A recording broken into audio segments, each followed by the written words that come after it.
SAFM, South Africa's news and information leader. Government and its social partners sign a green economy accord, and housing backlog in Cape Town could take years to clear. Good afternoon, I'm Utsile Saku. The government and its social partners have signed a green economy accord which Economic Development Minister Ibrahim Patel says could create 300,000 jobs. The agreement has been signed in Cape Town by cabinet ministers and representatives of trade unions, business associations and community organizations. Patel says the parties to the agreement have made a series of commitments ranging from investment in green energy to more efficient energy use and to training people so they can seize work opportunities offered by new technology. In the accord, we note that if we seize the moment, we can create at least 300,000 green jobs. Jobs in the generation of green energy, but also in agriculture, in manufacturing, in ecotourism, and in the component supply to the green energy industry. Arms deal activist Terry Crawford Brown has vowed to keep his eye on the newly appointed Commission of Inquiry into the multi-billion rand arms deal. Crawford Brown withdrew his constitutional court challenge to force President Jacob Zuma into instituting such a commission. But in September, and before the case could be argued, Zuma moved to institute the arms deal inquiry. Zuma and the government agreed to pay the costs of Crawford Brown's constitutional court action, and he agreed to withdraw the case. Crawford Brown says his battle is far from over. Just the beginning, because obviously I'll be making representations to the Commission of Inquiry. They're still working through the administrative matters of setting up the Judicial Commission of Inquiry.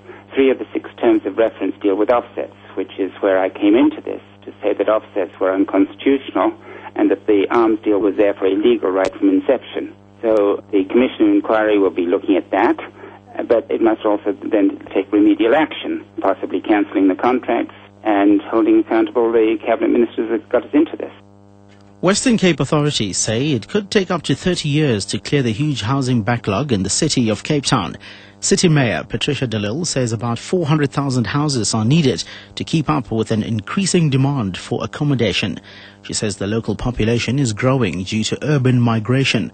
Meanwhile, Provincial Human Settlements Minister Bonginkosi Madikizela says they are committed to finding a lasting solution to the problem. We will never be able to eradicate this backlog. That is why we need to change approach and use our limited resources in such a way that we are able to get to as many people as possible. And one way of doing that is to ensure that we provide basic service for all the people who are living in Cape Town and also in this province, because we believe that for us as the government, that is our primary responsibility. The family of the teacher who was hacked to death with a panga at the Masehlong Primary School in Limpopo say the suspect, who is the younger brother to the deceased, has not been talking to the family for the past 4 weeks. Happy Sharpo allegedly hacked his brother with a panga at school on Tuesday. The family says the suspect has not been in good terms with the family since quitting his job about 4 weeks ago. The wife of the deceased teacher, Guilford Sharpo, Khomotso Sharpo, explains. So we are so frustrated. Everything is difficult and heavy for us. I don't know. I don't even know what to say. When his brother always came back from home, he told us that he told me that Happy is no longer talking with me. When I asked him this, he just kept quiet. What this? He just kept quiet. Then even my mother-in-law says it's for about 4 weeks. Happy not talking to me. When I ask him this, he just keeps quiet. And finally, head of the governing body of world football, Sepp Blatter, has provoked anger by saying there is no racism between players in the sport.